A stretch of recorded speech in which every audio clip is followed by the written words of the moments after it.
صفحہ نمبر 165، آیت نمبر 42، سورة الانفال۔ اعوذ باللہ من الشیطان الرجیم، بسم اللہ الرحمن الرحیم۔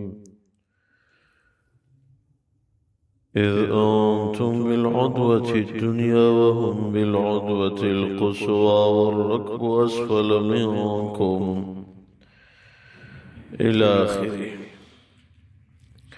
اللہ تبارک و تعالی فرماتے ہیں اذ انتم بالعدوة الدنيا وهم بالعدوة القصوى، اے مسلمانوں یاد رکھو جب آپ لوگ بدر میں میدان کے قریبی کنارے پہ تھے اور وہ لوگ یعنی مشرکین میدان کے دور کے کنارے پہ تھے، وَالرَّكْبُ أَسْفَلَ مِنْكُمْ، اور قافلہ تم سے نیچے تھا، وَلَوْ تَوَاعَدْتُمْ لَاخْتَلَفْتُمْ فِي الْمِيعَادِ، اگر تم لوگ آپس میں میدان جنگ کا وعدہ کرتے تو تمہارا اختلاف ہو جاتا، وَلَكِنْ لِيَقْضِيَ اللَّهُ أَمْرًا كَانَ مَفْعُولًا، لیکن اللہ تبارک و تعالیٰ کر ڈالتے ہیں اس کام کو جو پہلے سے اس کی مرضی کے مطابق ہو چکا ہوتا ہے، لِيَهْلِكَ مَنْ هَلَكَ عَنْ بَيِّنَةٍ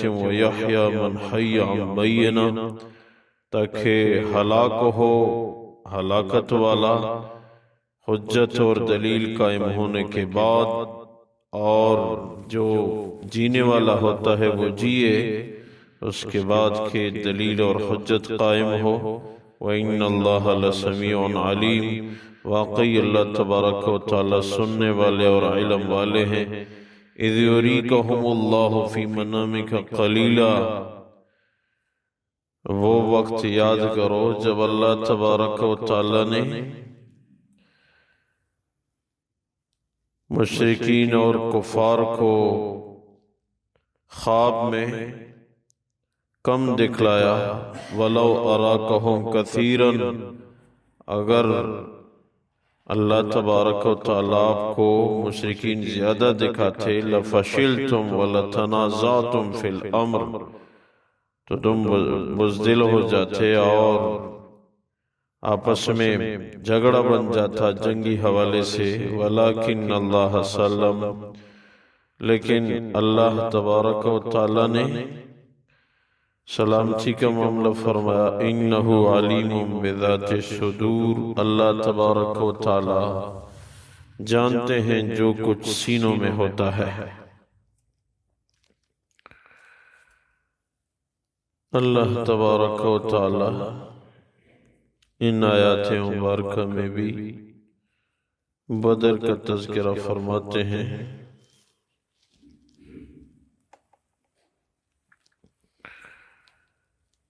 بدر میں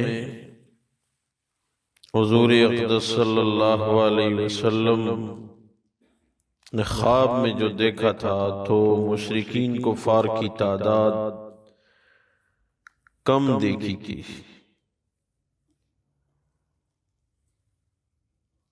اور بعد میں میدان جنگ میں ایمان والوں کو مسلمانوں کو بھی کفار کم نظر آ رہے تھے۔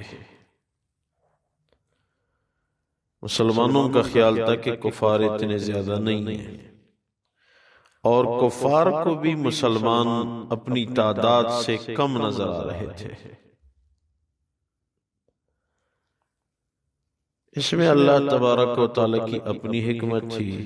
اللہ فرماتے ہیں کہ خواب میں اے نبی میں نے آپ کو یہ تعداد کم دکھلائی، اس لیے کہ یہ خواب اپنے ساتھیوں کو بیان کرو گے، آپ کے ساتھی پریشان نہ ہو جائیں، اور کفار کو بھی یہ تعداد کم دکھلائی گئی میدان جنگ میں، تاکہ کفار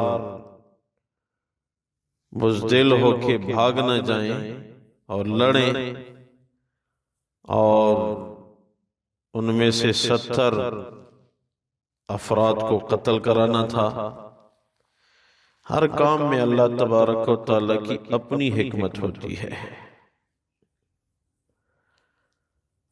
میدان کے ایک طرف مسلمان اور دوسری طرف کفار، اللہ تبارک و تعالیٰ فرماتے ہیں کہ اگر آپ لوگ آپس میں وعدہ کرتے کہ اس میدان میں فلاں وقت لڑیں گے تو بھی شاید اختلاف بن جاتا، وہ نہ آتے، آپس میں ان کی بات نہ بنتی آپ لوگوں کی، لیکن اللہ تبارک و تعالیٰ نے جو کچھ کرانا تھا وہ کرا دیا۔ کسی کو جنت دی گئی، کسی کو غلبہ مل گیا، کفار مارے گئے، 70 سردار اور 70 لگ بھگ گرفتار ہوئے۔ اسلام کی شان و شوکت واضح کرانی تھی اللہ نے، اسی طرح ہو گیا۔ حضور اقدس صلی اللہ علیہ وسلم کی مبارک ذات کے ساتھ صحابہ کرام کی جماعت نے بھی بہت مجاہدے برداشت کیے۔ حضرت حمزہ رضی اللہ تعالیٰ عنہ کیسے انداز سے شہید کیے گئے، ان مجاہدوں کی برکت سے تو وہ سید الشہداء بن گئے۔ اور دوسری طرف سیدۃ النساء فاطمہ رضی اللہ تعالیٰ عنہا بن گئی۔ مجاہدے کے بقدر اللہ تبارک و تعالی رفع درجات عنایت فرماتے ہیں۔ اللہ کے رسول نے بشارت دی تھی، بخاری شریف کی حدیث ہے، امی عائشہ رضی اللہ تعالیٰ عنہ اس حدیث کو بیان فرماتی ہیں کہ اللہ کے رسول صلی اللہ علیہ وسلم کی بیویاں موجود تھیں، میں بھی موجود تھی، اتنے میں فاطمہ رضی اللہ تعالیٰ عنہ آئی۔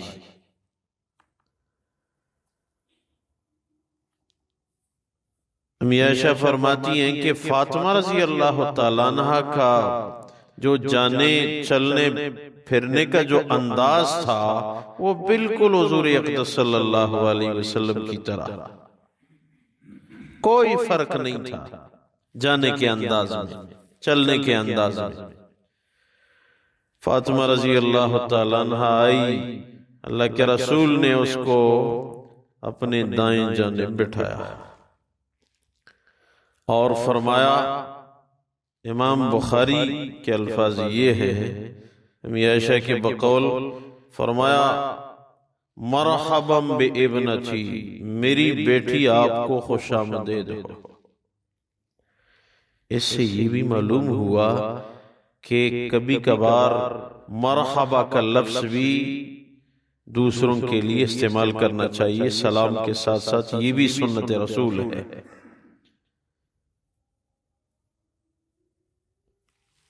فاطمہ رضی اللہ تعالیٰ عنہ ساتھ بیٹھ گئی۔ امی عائشہ فرماتی ہیں کہ اللہ کے رسول نے اس کو فرمایا، بیٹی میرے قریب ہو جا، قریب ہو گئی۔ چپکے سے اللہ کے رسول نے اس کو کان میں کچھ کہا۔ امی عائشہ فرماتی ہیں ہم سب بیٹھی ہوئی تھیں، وہ بہت زیادہ رونے لگی۔ جب حضور اقدس صلی اللہ علیہ وسلم نے اپنی بیٹی کو رونے کی حالت میں دیکھا تو فرمایا، دوبارہ قریب ہو جا، قریب ہو گئی۔ پھر اللہ کے رسول نے اس کو چپکے سے کان میں کچھ کہا تو وہ مسکرانے لگی۔ امی عائشہ فرماتی ہیں کہ ہم سب چپ بیٹھے ہوئی تھی، باپ بیٹے کے درمیان بات ہو رہی تھی، وہ بھی خفیہ۔ اللہ کے رسول جب تشریف لے گئے، مجلس ختم ہوئی تو امی عائشہ فرماتی ہے میں نے فاطمہ سے کہا، فاطمہ وہ کون سی بات تھی جو چھپ کے اللہ کے رسول نے آپ کو فرمائی تو آپ بہت زیادہ رونے لگی اور پھر آپ مسکرانے لگی، وہ ذرا مجھے بتا دیں۔ فاطمہ رضی اللہ تعالیٰ عنہ نے فرمایا کہ میں یہ پسند نہیں کرتی کہ میں ابا جان کے راز کو فاش کروں. اس نے خفیہ مجھے کچھ دو باتیں کہی ہیں، میں کہنا مناسب نہیں سمجھتی. امیر عائشہ رضی اللہ تعالیٰ عنہ فرماتی ہمیں خاموش ہو گئی. زندگی گزر رہی تھی، جب اللہ کے رسول دنیا سے رحلت فرما گئے میرے دل میں وہ بات تھی. تو پھر میں نے کچھ دنوں کے بعد فاطمہ رضی اللہ تعالیٰ عنہ کو روکا اور میں نے کہا کہ فاطمہ اب تو بتا دیجئے کہ وہ کون سی بات تھی کہ آپ پہلے رونے لگی پھر آپ مسکرانے لگی، کیا وجہ تھی؟ تو امام بخاری لکھتے ہیں کہ اب فاطمہ رضی اللہ تعالیٰ عنہ نے فرمایا اما الآن فنعم، ابھی تو بتاتی ہوں، اس وقت میں نہیں بتانا چاہتی تھی، اب ابا جان دنیا سے رحلت فرما گئے تو اب میں بتانا چاہتی ہوں. وہ بات یہ تھی کہ پہلی دفعہ جب مجھے قریب کیا تو ابا جان نے مجھے فرمایا فاطمہ جبریل ہر سال میرے پاس ایک دفعہ آتے ہیں، قرآن میرے ساتھ دور کراتے ہیں.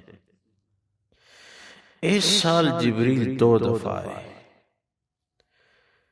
مجھے اپنی موت قریب نظر آ رہی ہے. فاطمہ میں نے جانا ہے لیکن میرے پیچھے پریشان نہ ہونا، میں آگے جا کے آپ کے لیے مددگار ہوں گا، آپ کے لیے میں خوشی کا ذریعہ ہوں گا. تو یہ سن کے میں بہت زیادہ رونے لگی. ابا جان نے جب مجھے دیکھا کہ فاطمہ رو رہی ہے تو پھر مجھے قریب کیا اور فرمایا اے فاطمہ آپ جنتی عورتوں کی سردار ہوں گی، آپ کو اللہ نے بڑا مرتبہ دے رکھا ہے، آپ پریشان نہ ہوں. یہ سن کے میں خوش ہو گئی اور مسکرانے لگی.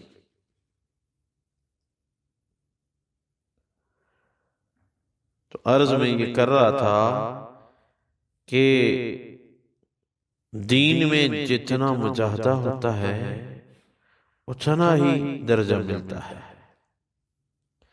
انسان مجاہدے مانگے نہیں، لیکن اگر آ جائے تو اسلام کے لیے، ایمان کے لیے، قرآن کے لیے انسان مجاہدے کے لیے تیار رہے.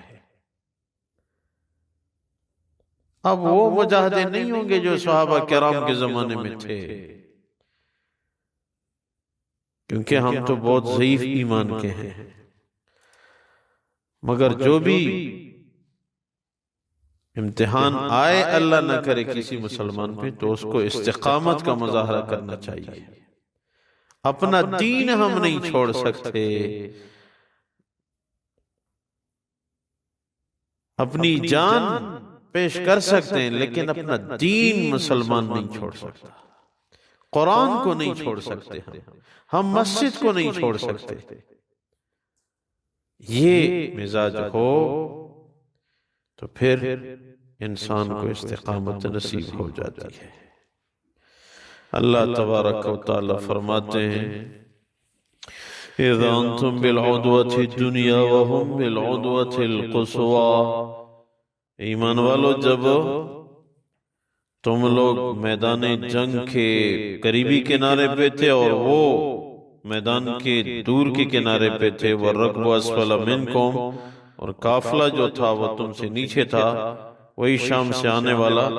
وَلَوْ تَوَاعَدْتُمْ لَاخْتَلَفْتُمْ فِي الْمِيعَادِ، اگر تم وعدہ کرتے آپس میں تو بھی شاید وعدے میں اختلاف آ جاتا. وَلَكِنْ لِيَقْضِيَ اللَّهُ أَمْرًا كَانَ مَفْعُولًا، لیکن اللہ تبارک و تعالیٰ کر ڈالتے ہیں وہ کام جو ان کی مرضی میں ہو چکا ہوتا ہے. لِيَهْلِكَ مَنْ هَلَكَ عَنْ بَيِّنَةٍ وَيَحْيَى مَنْ حَيَّ عَنْ بَيِّنَةٍ، تاکہ ہلاک ہونے والا ہلاک ہو اسلام کی حقانیت کی حجت قائم ہونے کے بعد، اور جینے والا جیے دلیل قائم ہونے کے بعد. وَإِنَّ اللَّهَ لَسَمِيعٌ عَلِيمٌ، واقعی اللہ تبارک و تعالی سننے والے اور علم والے ہیں۔ اِذْ يُرِيكَهُمُ اللَّهُ فِي مَنَامِكَ قَلِيلًا، اے نبی جب آپ کو اللہ نے مشرکین کم دکھائے خواب میں، وَلَوْ أَرَاكَهُمْ كَثِيرًا لَفَشِلْتُمْ وَلَتَنَازَعْتُمْ فِي الْأَمْرِ، اگر اللہ زیادہ دکھاتے تو تم کمزور دل کے ہو جاتے اور جنگی معاملے میں آپس میں تنازع کا خطرہ تھا۔ وَلَكِنَّ اللَّهَ سَلَّمَ، اللہ تبارک و تعالیٰ نے سلامتی والا معاملہ فرمایا۔ إِنَّهُ عَلِيمٌ بِذَاتِ الصُّدُورِ، واقعی اللہ تبارک و تعالیٰ علم رکھتے ہیں ان باتوں پہ جو سینوں میں ہوتے ہیں۔ یا اللہ اپنی بارگاہ میں قبول فرما، میں استقامت نصیب فرما۔ یا اللہ حضور اقدس صلی اللہ علیہ وسلم اور صحابہ کرام کی مبارک جماعت نے مجاہد برداشت کی شایان شان بدلہ عنایت فرما۔ یا اللہ امت کی حالت پہ رحم فرما، برکتوں کا نزول فرما، بیماروں کو شفا یاب فرما۔ یا اللہ باران رحمت نازل فرما، ہم سب کی جائز حاجات پوری فرما، آخری خاتمہ بالخیر نصیب فرما۔ ربنا اغفر لی ولوالدی وللمؤمنین یوم یقوم الحساب برحمتک وکرمک یا رب۔